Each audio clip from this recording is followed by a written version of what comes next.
In the summer of 1972, close to 2,500 graves in Luzerne County were disrupted from floodwaters after Hurricane Agnes. And for decades, many of the headstones from those graves were thought to be lost forever.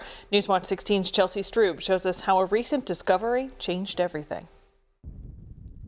The water level is so low right now that in some spots, it looks low enough to walk across the Susquehanna River without getting wet, making it pretty hard to imagine that in June of 1972, the river was so swollen it displaced hundreds of graves from the 44th Cemetery.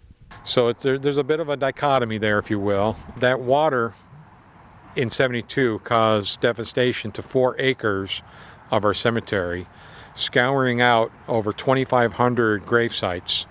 Only 1,900 of which remains were actually found. Last week, more evidence of that catastrophe was discovered.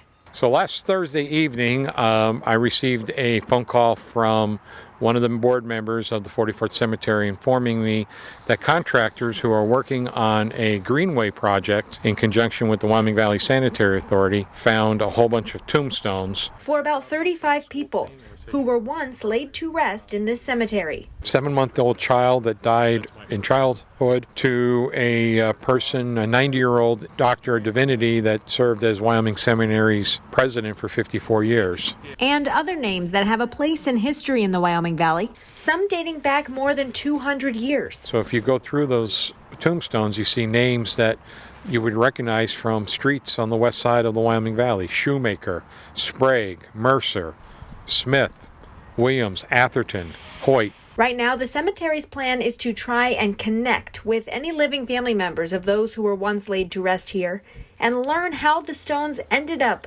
lost beneath the stream bed. People that are watching this segment that may have been involved in the cleanup after the 1972 flood or were involved in the remediation of the cemetery, we'd love to hear from them to just get a better idea of what happened. If you can help answer some of the cemetery's questions, you can find contact information for its association on WNEP.com. Chelsea Strube, Newswatch 16, Luzerne County.